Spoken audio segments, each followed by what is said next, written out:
ओम शांति। 27 मार्च 2024 के ईश्वरीय महावाक्य। पहले सुनते हैं आज की मुरली से होमवर्क। बाबा ने कहा, सत्य सुनाने वाला एक बाप है, इसलिए बाप से ही सुनो, मनुष्यों से नहीं। एक बाप से सुनने वाला ही ज्ञानी है। बाप कहते हैं, मीठे बच्चों, मुख से हे भगवान भी कभी नहीं कहना, यह भी भक्ति मार्ग है। बाप समझाते हैं, बच्चे तुम अब देही अभिमानी बनो। बाप कहते हैं, मैं ही तुमको अपना परिचय देता हूँ, मेरा परिचय कोई को है नहीं। बेहद का वैरागी बन, जो कुछ अब तक भक्ति में पढ़ा व सुना है वह सब भूलना है। एक बाप से सुनकर उनकी श्रीमत से स्वयं को श्रेष्ठ बनाना है। जैसे बाप संपूर्ण पवित्र है, उस पर कोई कट नहीं, ऐसे पवित्र बनना है। ड्रामा के हर पार्टधारी का एक्यूरेट पार्ट है, इस गुह्य रहस्य को भी समझकर चलना है। और अब सुनते हैं ईश्वरीय महावाक्य विस्तार से। मुरली का सार। मीठे बच्चे, सत्य सुनाने वाला एक बाप है, इसलिए बाप से ही सुनो, मनुष्यों से नहीं। एक बाप से सुनने वाला ही ज्ञानी है। प्रश्न, जो आत्माएं अपने देवी देवता घराने की होंगी, उनकी मुख्य निशानी क्या होगी? उत्तर, उन्हें यह ज्ञान बहुत अच्छा और मीठा लगेगा। वह मनुष्य मत को छोड़ ईश्वरीय मत पर चलने लग पड़ेंगे। बुद्धि में आएगा कि श्रीमत से ही हम श्रेष्ठ बनेंगे। अभी यह पुरुषोत्तम संगम युग चल रहा है, हमें ही उत्तम पुरुष बनना है। ओम शांति। मीठे मीठे रूहानी बच्चे, आत्म अभिमानी भव, देह का अभिमान छोड़ अपने को आत्मा समझो। यह भी जानते हो परमात्मा एक है। ब्रह्मा को परमात्मा नहीं कहा जाता है। ब्रह्मा के 84 जन्मों की कहानी को तुम जानते हो। उनका यह है अंतिम जन्म। मुझे आना भी इसमें ही होता है, जिसने पूरे 84 जन्म लिए हैं, उनको ही बताता हूँ। तुम 84 जन्मों को नहीं जानते हो, मैं ही तुमको बताता हूँ। पहले पहले तुम यह देवी देवता थे, अब यह बनने के लिए फिर पुरुषार्थ करना है। पुनर्जन्म तो पहले जन्म से ही शुरू होता है। अब बाप कहते हैं, मैं जो तुमको सुनाता हूँ वह है राइट, बाकी जो कुछ तुमने सुना है वह है रॉन्ग। मुझे कहते हैं ट्रुथ, सत्य बोलने वाला। मैं सत्य धर्म की स्थापना करता हूँ। कहा जाता है, सच तो बीठो नच, अर्थात सच्चे हो तो खुशी में डांस करो। यह है ज्ञान डांस। वो लोग श्री कृष्ण को दिखाते हैं मुरली बजाई, रास किया। वह सचखंड के मालिक हैं, लेकिन इनको भी बनाने वाला कौन? सचखंड की स्थापना करने वाला कौन? वह है सचखंड, यह है झूठखंड। भारत सचखंड था जब इन लक्ष्मी नारायण का राज्य था। उस समय और कोई खंड नहीं था। मनुष्य यह नहीं जानते कि स्वर्ग कहाँ है। कोई मरते हैं तो कहते हैं स्वर्गवासी हुआ। बाप समझाते हैं, तुम उल्टे लटक पड़ी हो, माया के अधीन हो पड़ी हो। अब तुमको बाप आकर सुल्टा बनाते हैं। तुम जानते हो भक्तों को भक्ति का फल देने वाला है भगवान। इस समय सब भक्ति में है। जो भी शास्त्र आदि हैं, सब है भक्ति मार्ग के। यह गीत गाना आदि सब है भक्ति मार्ग। ज्ञान मार्ग में भजन होता नहीं। तुम जानते हो हमको आवाज से परे जाना है, वापिस जाना है। बाप कहते हैं, मीठे बच्चों, मुख से हे भगवान भी कभी नहीं कहना, यह भी भक्ति मार्ग है। कलयुग के अंत तक भक्ति मार्ग चलता है। अब यह पुरुषोत्तम संगम युग, जबकि बाप आकर ज्ञान से तुमको उत्तम पुरुष बनाते हैं। तुम एक ईश्वरीय मत पर चलो। जो ईश्वर कहते हैं वह राइट है। बाबा मनुष्य तन में आकर सुनाते हैं, तुम कितने समझदार थे, अब कितना बेसमझ बन पड़े हो। तुम गोल्डन एज में थे, अब आयरन एज में आ गए हो। यहाँ का जो होगा उनको यह ज्ञान बहुत अच्छा लगेगा, यहाँ वालों को मीठा लगेगा। यह बाबा खुद भी गीता पढ़ते थे, बाबा मिला तो सब कुछ छोड़ दिया, गुरु भी बहुत किए। बाप ने कहा यह सब भक्ति मार्ग के गुरु हैं, ज्ञान मार्ग का गुरु मैं एक ही हूँ। ज्ञान जब मेरे से सुने तब उनको ज्ञानी कह सकते हैं, बाकी सब है भगत, श्रीमत ही श्रेष्ठ है, बाकी सब है मनुष्य मत, यह है ईश्वरीय मत। वह है रावण मत, यह है भगवान की मत। भगवानुवाच तुम कितने महान भाग्यशाली हो, इसलिए तुम्हारा हीरे जैसा जन्म अभी है। अंगूठी में भी हीरा बीच में डालते हैं, माला में ऊपर फूल होता है, फिर मेरू, नाम भी है आदम बीबी। तुम कहेंगे मम्मा बाबा, आदि देव और आदि देवी, यह है संगम की। संगम युग ही सबसे उत्तम है, जबकि इस राज्य की स्थापना हो रही है। तुम बच्चों को 16 कला संपूर्ण यहाँ बनना है। पुरानी दुनिया को नया बनाने बाप आते हैं। इस दुनिया का ड्यूरेशन कितना है यह भी तुम बच्चों के सिवाय कोई नहीं जानती। लाखों वर्ष कह देते हैं, यह सब हैं झूठी बातें। झूठी माया झूठी काया कहा जाता है, सच्ची सच्ची है ही नहीं दुनिया, यह है झूठ खंड। फिर झूठ खंड को सचखंड बनाना बाप का ही काम है। बाप कहते हैं भक्ति मार्ग में जो कुछ पड़ा है वह सब भूलो, यह है तुम्हारा बेहद का वैराग्य। वो तो सिर्फ घर बार छोड़ फिर इस दुनिया में जंगल में चले जाते हैं, यह भी ड्रामा में नूंद है। क्यों का सवाल नहीं उठता, यह तो बना बनाया खेल है।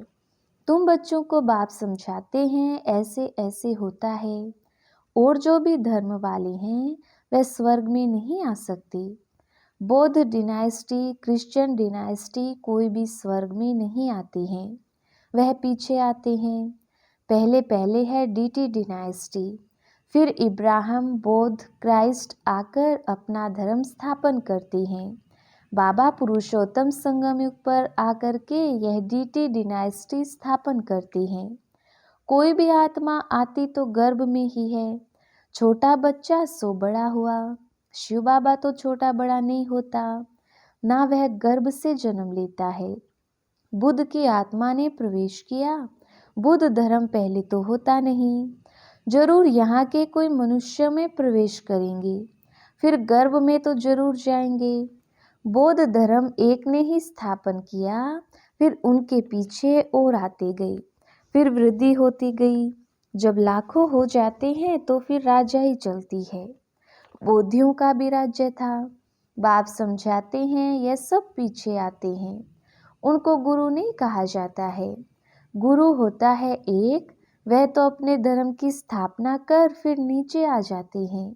बाप ने सबको ऊपर भेज दिया था, फिर मुक्ति धाम से एक एक करके नीचे आते हैं। तुम भी जीवन मुक्ति से नीचे आते हो, वैसे वह फिर मुक्ति से नीचे आते हैं। उनकी महिमा काहे की, ज्ञान तो उस समय प्राय लोप हो जाता है। बाप ज्ञान देते हैं गति सद्गति के लिए, वह गर्भ में नहीं आते, इसमें बैठे हैं, इनका दूसरा नाम नहीं, औरों के शरीरों का नाम है। यह है ही परमात्मा, यह ज्ञान का सागर है।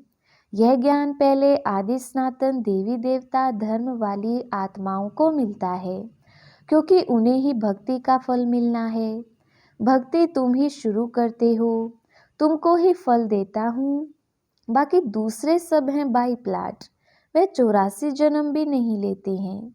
बाप समझाते हैं बच्चे तुम अब देही अभिमानी बनो। वहाँ भी समझते हैं एक शरीर छोड़ दूसरा लेंगे, दुख की बात नहीं, विकारों की बात नहीं। विकार होते हैं रावण राज्य में, वह है निर्विकारी दुनिया। तुम समझाएंगे फिर भी मानते नहीं हैं। कल्प पहले मिसल जो मानते हैं वही पद पाते हैं, जो नहीं मानते हैं वह नहीं पाते हैं। सतयुग में सभी पवित्र सुख शांति में रहते हैं, सब मनोकामनाएं 21 जन्म के लिए पूरी हो जाती हैं। सतयुग में कोई कामना नहीं, अनाज आदि सब कुछ अथाह मिल जाता है। यह बॉम्बे पहले नहीं थी। देवताएं खारे जमीन पर नहीं रहते हैं। मीठी नदियां जहाँ थी वहाँ देवताएं थी। मनुष्य थोड़े थे। एक एक को बहुत जमीन होती है। दिखाते हैं सुदामा ने 2 मुट्ठी चावल दिए, महल मिल गए। मनुष्य दान पुण्य करते हैं, ईश्वर अर्थ। अब वह कोई भिखारी है क्या? ईश्वर तो दाता है। समझते हैं ईश्वर दूसरे जन्म में बहुत कुछ देगा। तुम 2 मुट्ठी देते हो, नई दुनिया में बहुत कुछ लेते हो। तुम खर्चा करके सेंटर आदि बनाते हो, सबको शिक्षा मिले।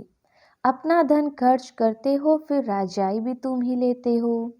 बाप कहते हैं मैं ही तुमको अपना परिचय देता हूँ। मेरा परिचय कोई को है नहीं। ना मैं किस तन में आता हूँ, मैं आता ही एक बार हूँ, जब पतित दुनिया को चेंज करना है। मैं हूँ ही पतित पावन। मेरा पाठ ही संगम युग पर है, सो भी एक्यूरेट समय पर आता हूँ। तुमको यह थोड़ी पता पड़ता है कि शिव बाबा इनमें कब प्रवेश करते हैं। श्री कृष्ण की तिथि तारीख मिनट घड़ियाँ लिखते हैं।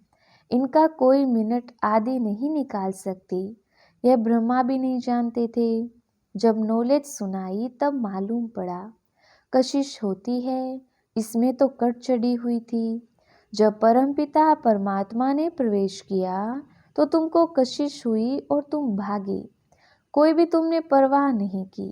बाप कहते हैं मैं तो संपूर्ण पवित्र हूँ। तुम आत्माओं पर कट चढ़ी हुई है, अब वह कैसे निकली? ड्रामा में सब आत्माओं को अपना अपना पार्ट मिला हुआ है। यह बहुत गुह्य बात है। आत्मा कितनी छोटी है, दिव्य दृष्टि के बगैर उनको कोई देख ना सके। बाप आकर तुमको ज्ञान का तीसरा नेत्र देते हैं।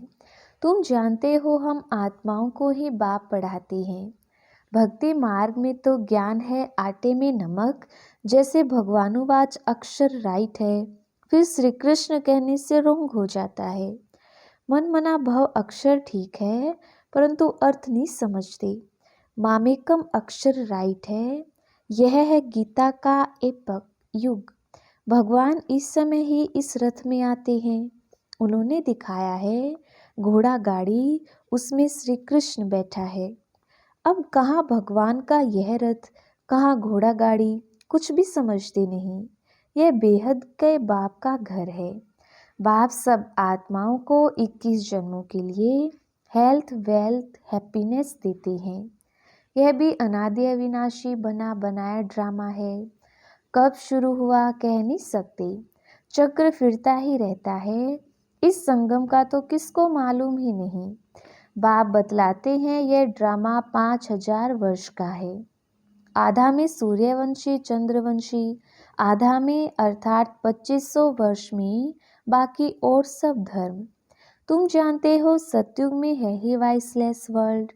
तुम अभी योग बल से विश्व की राजाई लेते हो। क्रिश्चियन लोग खुद समझते हैं हमको कोई प्रेर रहा है, जो हम विनाश के लिए सब कुछ बनाते हैं। कहते हैं हम ऐसे बॉम्ब्स बनाते हैं जो एक दुनिया तो क्या 10 दुनिया खत्म कर सकते हैं। बाप कहते हैं मैं हेवन स्थापन करने आया हूँ, बाकी विनाश तो यह करेंगे। अच्छा, मीठे मीठे सिकिलदे बच्चों प्रति माता पिता बाप दादा का याद प्यार और गुड मॉर्निंग। रूहानी बाप के रूहानी बच्चों को नमस्ते। हम रूहानी बच्चों की रूहानी बाप दादा को याद प्यार, गुड मॉर्निंग और नमस्ते जी। धारणा के लिए मुख्य सार। पहला पॉइंट, बेहद का वैरागी बन। जो कुछ अब तक भक्ति में पढ़ा व सुना है वह सब भूलना है।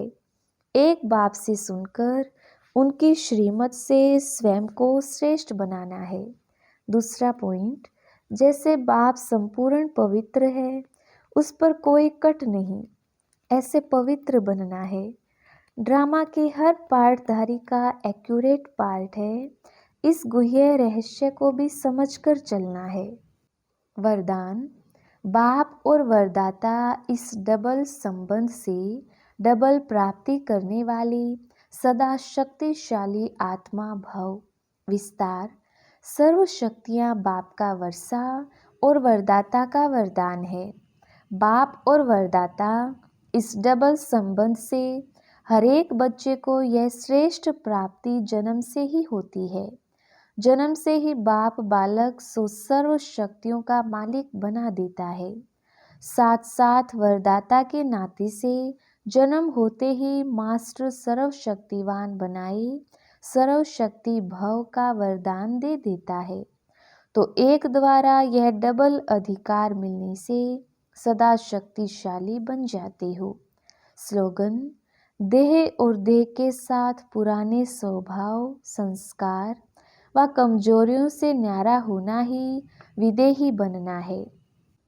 अच्छा, ओम शांति। हम सबकी अति स्नेही बाप दादा के दिल पर राज्य करने वाली, अपने जीवन व कर्तव्यों द्वारा गुणदान करने वाली, सदा विदेही स्थिति में रहे ट्रस्टी बन यज्ञ रक्षक बनने और बनाने वाली दादी जानकी जी का आज पुण्य स्मृति दिवस है। वे 27 मार्च 2020 को अव्यक्त वतनवासी बनी। उनके द्वारा मिली हुई अनमोल शिक्षाएं सदा हम सबके कानों में गूंजती रहती है। पहला पॉइंट, अपने ऊपर आशीर्वाद करनी है तो सूक्ष्म अभिमान को परखकर उसे जल्दी से खत्म कर दो। अपनी अवस्था को ऐसा अचल अडोल बना लो तो समय संकल्प जरा भी व्यर्थ ना जाए। दुनिया के दुख दर्द दूर करने के लिए इनोसेंट और मीठे बनो। माँ समान पाल ना दो। अधिक सोचने, बोलने और चिंता करने से शक्ति खर्च होती है। साइलेंस में रहो तो शक्ति जमा हो। पर चिंतन व नफरत की निगाह को खत्म कर स्वचिंतन और प्रभु चिंतन करो। खुश नसीब व ब्लिसफुल रहना है तो बाबा की ब्लेसिंग लेते चलो। किसी की गलती चित पर ना हो, चित साफ रखो तो चैन से रहेंगे। तपस्वी बनने के लिए त्यागी बनो, जरा भी इच्छा व आसक्ति ना हो। अपनी ऊंची स्थिति बनानी है तो याद में रहने का गुप्त अभ्यास करते रहो। साधारण बोलने व सुनने की आदत ना हो। अपनी सतोगुणी दृष्टि वृत्ति द्वारा आपस में सतोगुणी व्यवहार से अपनी संपूर्णता को समीप लाओ। अंतर्मुखी बन जाओ तो आठों ही शक्तियां सखी के रूप में साथी और सहयोगी बन जाएंगी। अच्छा, ओम शांति।